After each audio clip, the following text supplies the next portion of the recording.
మన నాగబాబు గారి విషయానికి వస్తే టీమ్స్ అందరిలో కొంతమందికి ప్రయారిటీ ఎక్కువగా ఉంటుంది, మిగతా వాళ్ళకి తక్కువ ఉంటుంది అనేది వినిపిస్తూ ఉంటాయి. నిజమే, వాస్తవం. అలాంటి అసలు అది ఆ ఆలోచనే అసలు కరెక్ట్గా తప్పు. అసలు ప్రతి పిల్లలకి పేరున ప్రతి పిల్లలకి చిన్న వాళ్ళ కంటెస్టెంట్ దగ్గర నుంచి ఒక టీంలో 7-8 మెంబర్స్ ఉంటారు. ఆ పిల్లల పేరు దగ్గర నుంచి టీమ్ లీడర్ వరకు ప్రతి వాళ్ళ పేరు గుర్తుపెట్టుకొని ఆయన ప్రతి వాళ్ళని ఈరోజు మినిమం 7-8 మెంబర్స్ ఉంటాం. ప్రతి పిల్లల్ని కోఆర్డినేట్ చేస్తాడు నాగబాబు గారు. అండ్ ఒక టీంలో ఒక 4వ వ్యక్తి పర్ఫార్మెన్స్ బాగా చేశాడు అనుకో, ఆయనను పిలిచి అరే భలే చేసావురా నువ్వు ఆ స్కిట్లో అదరగొట్టేశావు అని చెప్పేసి ప్రతి వాళ్ళని బాగా చేస్తే ప్రతి వాళ్ళని అప్రిషియేట్ చేస్తారు ఆయన. బట్ ఆయన కొంతమంది ఇష్టం లేకపోతే అనేది అసలు రాంగ్ న్యూస్ అంటే. సో ప్రతి వ్యక్తిని చాలా మా అందరినీ ఒక ఫ్యామిలీ మెంబర్స్ లా ఈక్వల్ చూసుకుంటారు. మాతో ఎంతో అస్సలు ఉండదు. ఎందుకంటే ఈరోజు చెప్తున్నానండి, ఈరోజు మేము అంత అలర్ట్గా ఉండడానికి కానీ ప్రతి వ్యక్తిలో టీమ్ లీడర్స్ కానీ టీంలో కంటెస్టెంట్ కానీ ప్రతి వ్యక్తి అంత అలర్ట్గా ఉండడానికి అంత వర్క్ డెడికేటెడ్గా చేయడానికి కారణం ఓన్లీ నాగబాబు గారు. ఎందుకంటే 2-3 ఎపిసోడ్ చూస్తారా సార్, దాని తర్వాత వార్నింగ్లు వస్తాయి, ఏం చేస్తున్నారు మీరు, 3 ఎపిసోడ్ నుంచి చూస్తున్నా ఏం చేస్తున్నారు మీరు, ఇది మీది కాదు, అందరు కష్టపడాలి, మీరు 6గురే ఉండొచ్చు ఇక్కడ, మీ 6గురు వెనకాల టెక్నీషియన్స్ 150 మంది ఉన్నారు, వాళ్ళందరి లైఫ్ మీ మీద డిపెండ్ అయి ఉన్నాయి మీరు చేసే పని మీద అని చెప్పేసి, కాబట్టి నెక్స్ట్ స్కిట్ నుంచి అలర్ట్ అవ్వాలి అని చెప్పేసి ప్రతి వాళ్ళని ఒక 5 ఎపిసోడ్లు ఇదైనా కూడా 5 ఎపిసోడ్ నుంచి అలర్ట్ చేసేస్తారు. ఈరోజు మమ్మల్ని నాగబాబు గారు ఇంత అలర్ట్గా ఎవ్రీ టైం అలర్ట్ చేయడం వల్లే జబర్దస్త్ ఈరోజు రన్నింగ్ సక్సెస్ఫుల్గా ఉండడానికి కారణం ఆయన మమ్మల్ని ఎవ్రీ టైం అలర్ట్ చేస్తుంటారు. కాబట్టి అలర్ట్ చేసి ఇది కాదు అలా చేయండి అని కోఆర్డినేట్ చేస్తారు. కాబట్టి ఈరోజు ప్రోగ్రామ్ ఈరోజు మా వెనకాల ఆయన ఉన్నారు అంతే ధైర్యం.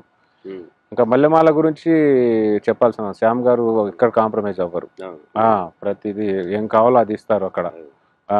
ప్రతి కంటెస్టెంట్కి టీమ్ లీడర్ ఏం కావాలో అది ఇచ్చేస్తారు. ఇక్కడ సారు మేడం చక్కగా మమ్మల్ని కోఆర్డినేట్ చేసుకుంటారు. మీరు రన్నింగ్ అంటే జబర్దస్త్లో ఒక మంచి పొజిషన్ క్రియేట్ చేసుకున్న తర్వాత కొన్నాళ్ళు జబర్దస్త్ దూరంగా ఉన్నారు, కారణం ఏంటి? ఆ రోజు అప్పుడు నాకు థ్రోట్ ఇన్ఫెక్షన్ వచ్చిందండి, 3 months. ఇప్పటికీ ఆ స్కిట్ గుర్తుంది నాకు. ఏ స్కిట్ అంటే అది ఈరోజు నాది రేపు నీది ఎల్లుండి ఇంకోటిది ఆ స్కిట్. ఆ స్కిట్ గుర్తుంది. ఎండింగ్ క్లైమాక్స్లో ఒక అరుపు అరిచానండి, ఇప్పటికీ గుర్తు. ఆ స్కిట్ చూసినప్పుడు బాధ అనిపిస్తుంది నాకు. ఆ స్కిట్ అరిచినప్పుడు అప్పుడు ఆ రోజే తెలిసింది నాకు, 2 days బాగా పెయిన్ వచ్చేసింది. దాని తర్వాత సరే క్యూర్ అయిపోతుంది అనుకున్నాను. దాని తర్వాత డాక్టర్ని అడిగితే కొద్దిగా కొన్ని రోజులు తక్కువగా మాట్లాడి కొద్దిగా థ్రోట్కి రెస్ట్ ఇవ్వాలి అని చెప్పేసి డాక్టర్ గారు అంటే, ఇంకా మనం ఇంకోటి ఏంటంటే స్కిట్లోకి వెళ్తే నా లిమిటేషన్ నాకు తెలియదు, వాయిస్లో కానీ బాడీ లాంగ్వేజ్లో కానీ మనకు తెలియకుండా ఇన్వాల్వ్ అయిపోతాం. మళ్ళీ ఇంత ఉన్నదానికి మళ్ళీ పెంచుకోవడం ఎందుకు, ఒక 2-3 months తీసుకొని మళ్ళీ వస్తా అని చెప్పి హ్యాపీగా క్యూర్ మెడిసిన్ తీసుకొని తర్వాత మళ్ళీ వచ్చి జాయిన్ అయ్యాను. రోజా గారు పొలిటికల్ పరంగా చూస్తే చాలా అగ్రెసివ్గా ఉంటారు. అవునండి, అవును. మరి జబర్దస్త్ ఎట్లా ఉంటారు? అసలు జబర్దస్త్కి వచ్చిన తర్వాత మేమే ఆశ్చర్యపోతాం. ఏంటంటే మేడం ఛానల్లో చూస్తే మామూలుగా మాట్లాడరు, ఇక్కడైతే అసలు రాజకీయానికి జబర్దస్త్ సంబంధం లేనట్టు ఉంటారు రోజా గారు. అసలు చిన్న పిల్లలాగానే నవ్వుతుంటారు, ఎప్పుడు కోపపట్టం కానీ అసలు ఒక్క క్షణంలో కూడా ఇప్పటివరకు చూడలేదండి. అసలు మేడం ఆన్ సెట్లో రోజా గారు ఏం చేసినా నవ్వుతూనే ఉంటారు. కానీ అంటే ఎప్పుడైతే ఐ థింక్ అనుకుంటున్నా తను మేడం ఆన్ స్టేజ్ జబర్దస్త్ ఫ్లోర్కి వస్తారో మొత్తం రాజకీయం అనేది అసలు పక్కన పెట్టేసి వస్తేస్తుంది. ఓకే. అలా అనిపిస్తుంది.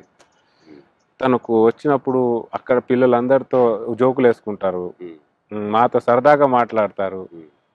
అసలు దానికి దీనికి అసలు చాలా వేరియేషన్గా ఉంటారు మేడం. అసలు ఎంత బాగా ఎంజాయ్ చేస్తారు, ఎంత కామెడీ చేస్తారో అక్కడ మేమే షాక్ అవుతుంటాం. మేడమేనా ఇలా ఉండేది అక్కడ టీవీలో చూస్తే మాకు మేడం మాటలకి, కానీ ఇక్కడ చూస్తే రియల్లీ మేడం ఎంత నీట్గా బ్యాలెన్స్ చేసుకోవడం నిజంగా ఆమె వ్యక్తిత్వం సంబంధించింది. రియల్లీ గుడ్ అది.